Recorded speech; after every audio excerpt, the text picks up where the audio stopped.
We have shoved Canada Post so far into the market mindset that every few months we have a national conversation about why isn't Canada Post making money? Does the ambulance service make money? Do the police services make money? We're talking about a fundamental public service, and we are so soaked in the market mindset that we expect the post office to make money. It's a public service. It's not for making money. It's for delivering mail to Canadians as part of a fundamental public activity. And that's the mindset change that we need to make public corporations work. In the Second World War, the Minister of Everything, C.D. Howe, created 18 new crown corporations, and Canada played an unbelievable role in fighting fascism in Europe. We need a mission moment like that in Canada, and I think we can have one. When it comes to, what Abby has brought up with the public service, and whether or not it should be, treated as a profit, as a for-profit business, I think that's really topical, because we're talking now about the government having given the go-ahead to Canada Post, which is really no different than it was before. The government had already given Canada Post a go-ahead, so that's not really any different. It's just headlines, and these headlines are meant to create discussion, and the discussion now is because likely it was started because there was a news article on Jan, the president, saying that we should vote no, and what that's caused, and I think that's probably what's led to some of the comments that have been directed towards Abby and the questions that but it brings up the big issue. It brings up the larger issue at hand here is what is actually going on, and people are sort of, especially our members, they're framing the contract as it's a way to save jobs, and it's a way to one way or the other, vote yes versus vote no. But to me, it's much bigger than that. It's not about whether we're saying yes, we should vote yes, or no, we should vote no. It's about what actually can be done to save this public service, because ultimately what's happening is the government is treating it like it's inevitable. Canada Post is treating it like it's inevitable, that they will have to do these things.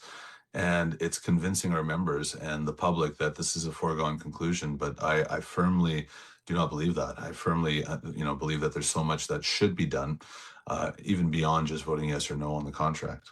Totally. Yeah. And the whole, the arguments that I'm overhearing, I guess you could say, people are just tired and they just want to say yes and move on. And the other little thing I've heard is, let's say yes now and let's work on bargaining for the next. But there's also a piece of that we're giving away a lot right now, that can we actually get back next round? Like what happened with SSD, right? And for me, it's the dynamic routing next that's going to come with this, right? Well, they said that dynamic routing and load leveling were taken off the table, but they were not. Is that Right. they're the sort of the underpinnings of dynamic routing and load leveling are still there. They're not gone. They just didn't name them as such, just like how they changed flex to unstructured. And it's mostly just there to make people feel like, hey, that was taken off the table, but it really wasn't. Yeah.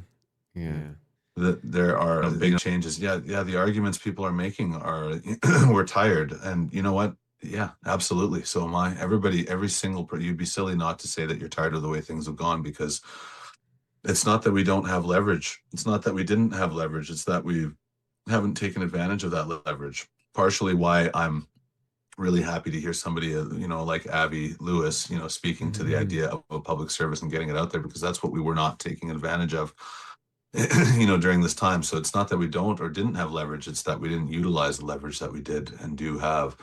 This is still a cherished public service. This is still something that many, many people not only enjoy, but live by.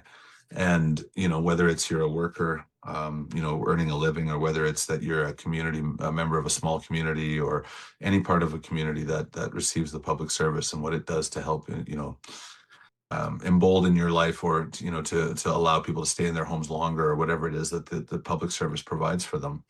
So, the vote yes versus vote no. I mean, I think I make pretty clear the way I feel, but I don't like to try to tell people how to vote on this one. Obviously, Right. As a local executive member, we're going to put out a recommendation. We've already discussed it, but this isn't about that. To me, it's about accountability of what's going to happen if you say yes.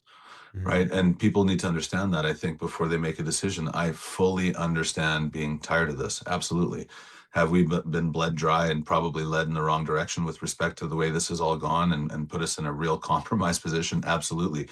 Do I blame anybody for saying, hey, well, what's the plan? No. But I also don't think that that's the be all end all of all this. You know, those comments, and they're very understandable because we've sort of been left to figure this out on our own. Like, our leadership hasn't exactly, you know, put out a plan, or one that so far has worked cohesively. But that's not to say that then on the other side that we should be essentially throwing in the towel, because that's what happened in 2011. That's what happened in 2021. I don't want to say throwing in the towel, but certainly uh, reacting to the fear of what could be, you know, being tired of it, saying, hey, it could be worse. We don't know what's going to happen. And all of that is very true and very valid, but that's what the point of good leadership is to be able to try to right that ship and keep steering in the proper direction, you know, which is that there are more things to there. It's not just voting no. It's, you know, understanding that what government says and what CPC says, just because they've been directed, that's not inevitable.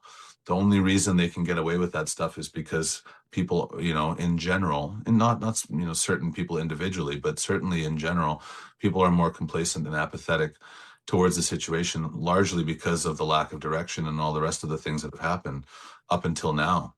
You know, can we stand for another moment out on that line? I don't think so, because it's been mishandled. Or, you know, even if you don't want to say that it's been mishandled, it's been manipulated by government and the corporation to do what they've spent so many decades doing, not just with Canada Post, but in general, the way corporations have been handling things, just to slowly dismantle things and make us feel like it's inevitable, but it's not. Yeah. We know that it's not. I would, like, you know, look at Save Door to Door, the Save Canada Post campaign. You know, that at the time came at a time where they had, you talk about inevitable, they'd already started implementing it. And then it actually took, you know, for some people to come together along with the public, along with CPW, the CPAA. There was a lot of groups that were involved in having that, you know, turned around.